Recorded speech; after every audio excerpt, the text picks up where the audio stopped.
there's a quiet kind of suffering. That drains the soul more than any visible wound. It's the suffering of taking everything personally. Every cold glance, every forgotten text, every moment of silence, every criticism, real or imagined.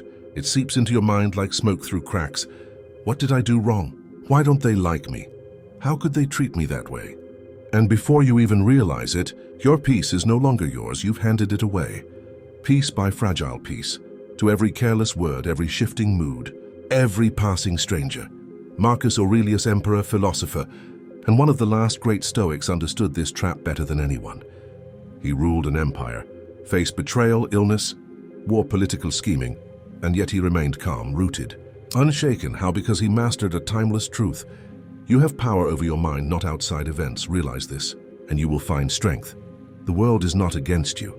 It's not even thinking about you most of the time, and the moment you stop taking things personally, you reclaim your life. You reclaim your joy, your power, your freedom. Today we're going to explore how Marcus Aurelius taught himself, and now teaches us, to stay anchored in a world full of storms. Well, dive into why personalizing pain is natural but self-destructive, how to reframe attacks, indifference, and criticism, how to build emotional invincibility from the inside out, how to live so deeply rooted in your truth that no one else's chaos can touch you. This isn't about becoming cold. It's about becoming clear. Not about shutting down, but standing up inside yourself, no matter what the world throws at you. Because when you stop taking everything personally, you stop bleeding for battles that were never yours. And in that stillness, you become unstoppable. Let's begin. Why personalization is natural but dangerous. When something hurts you, a harsh comment, a rejection, a betrayal, a cold silence, it's almost automatic to think, this must be about me. It's not weakness, it's human wiring. Our brains are designed to search for threats, to scan for danger, to connect patterns, even when no threat truly exists. Thousands of years ago, it made sense. If a tribe member frowned at you, it could mean exile. If a leader ignored you, it could mean danger. Your survival depended on interpreting social cues fast and accurately. But now the world is bigger, messier, more chaotic, and most of the time, the way people behave around you has nothing to do with you. That person who snapped at you might be drowning in their own stress. That friend who ghosted you might be consumed by their own fears. That co-worker who criticized you harshly might be battling a war you can't even see. Yet your mind whispers, it's me, I must be the cause. This instinct is ancient, but if you live by it today, it becomes a prison. Because the more you believe you are the cause of everyone else's behavior, the more you lose yourself. You start editing who you are based on every shifting wind. You start chasing validation like a thirsty animal in a desert. You start measuring your worth by the moods of wounded strangers. Marcus Aurelius saw this madness and refused to participate. He wrote, "When another blames you or hates you, or people voice similar criticisms, go to their souls. Penetrate inside and see what sort of people they are. You will realize that there is no need to be racked with anxiety, that they hold any particular opinion about you. In other words, before you let someone's anger define you, ask yourself, what pain might they be carrying? What fear might they be projecting?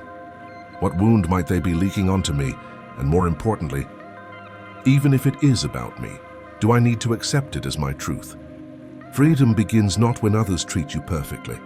Freedom begins when their treatment no longer controls your inner landscape. You realize their anger is theirs, their disappointment is theirs, their approval is theirs.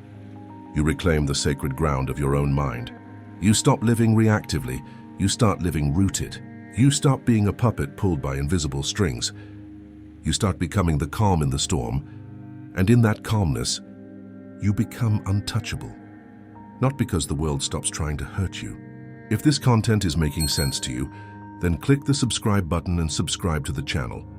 Thank you for your support. But because you no longer hand over the keys to your peace, this is the first step. Awareness. Seeing the trap of personalization, smiling at it, stepping around it. Choosing self-possession over self-doubt. Every time you refuse to take something personally, you reclaim a piece of your life. Piece by piece, breath by breath, moment by sacred moment, this is how you begin to live free. Indifference to praise and blame. In a world obsessed with being liked, admired, validated, Marcus Aurelius offered a radical alternative. Indifference, not coldness. Not arrogance, but clear, calm, sovereign indifference, he wrote. Receive without pride. Let go without attachment. Most people are enslaved by praise and blame.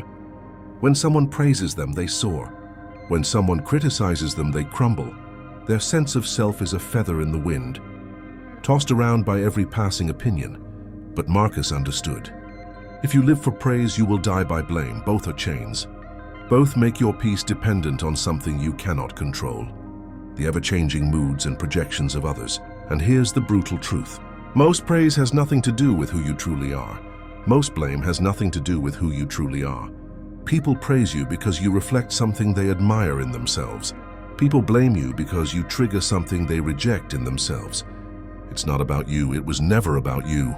When you internalize praise too deeply, you build your house on sand. When you internalize blame too deeply, you bury your power in someone else's ignorance. Marcus Aurelius taught that true strength is built on an internal foundation. Imagine doing good not because others applaud, but because it aligns with your soul. Speaking truth not because it will be praised, but because it is true.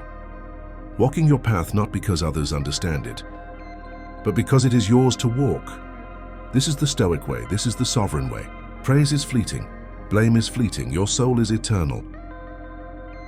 How to practice indifference to praise and blame. 1. Catch the reaction. Early notice the surge of pride when praised. Notice the sting of hurt when blamed. Don't judge it, just witness it. 2. Remember it's not the truth. Praise doesn't make you more. Blame doesn't make you less. You are already whole. 3. Return to internal standards. Ask yourself, did I act with integrity? Was I aligned with my values? Am I proud of how I showed up? Regardless of outcome. If yes, stand tall.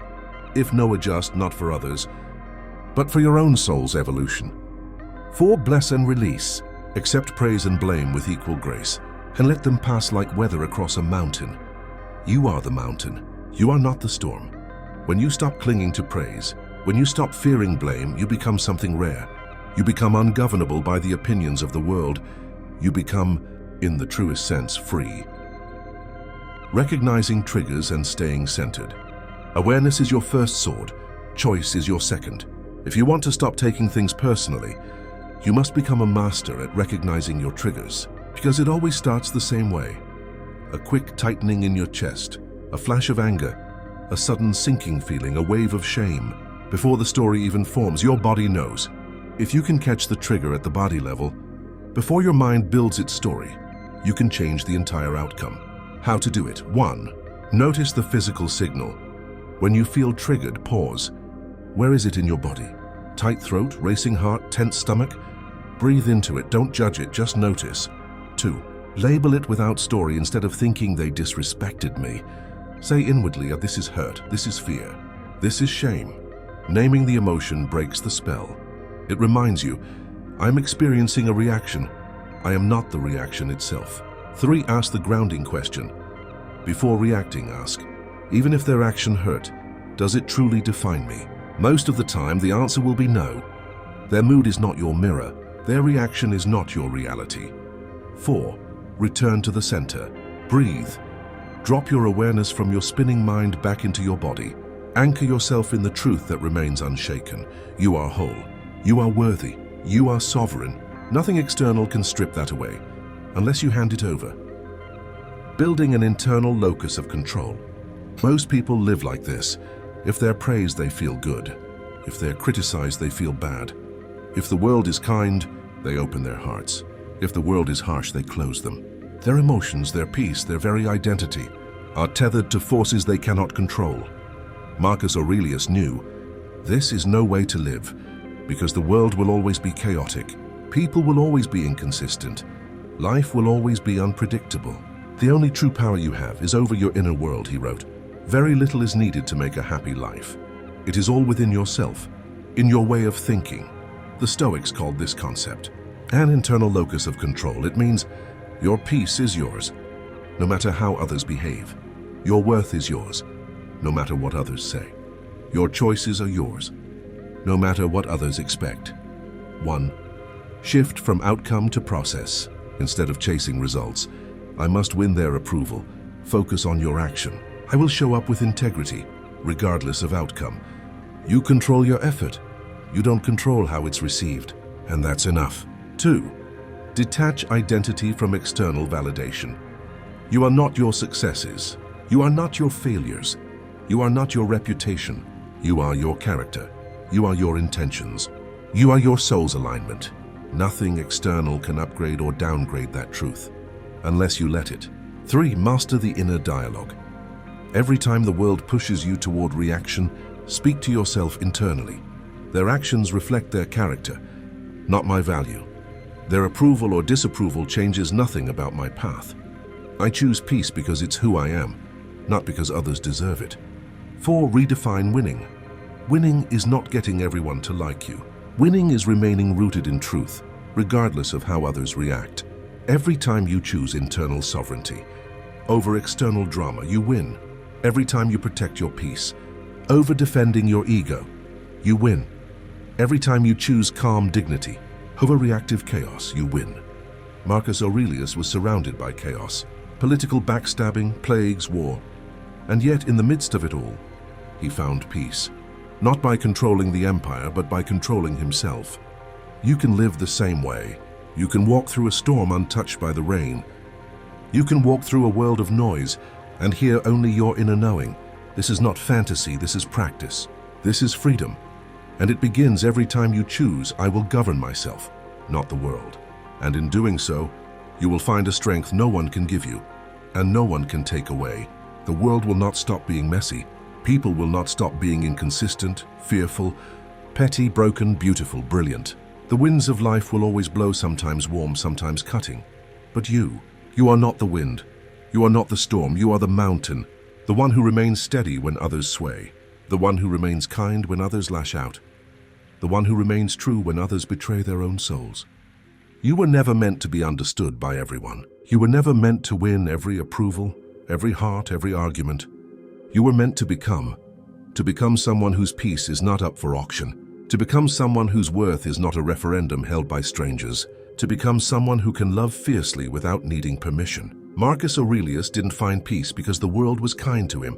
He found peace because he stopped needing the world to be anything other than what it was. He lived from the inside out, and now so can you. When you stop taking things personally, you stop shrinking every time someone frowns.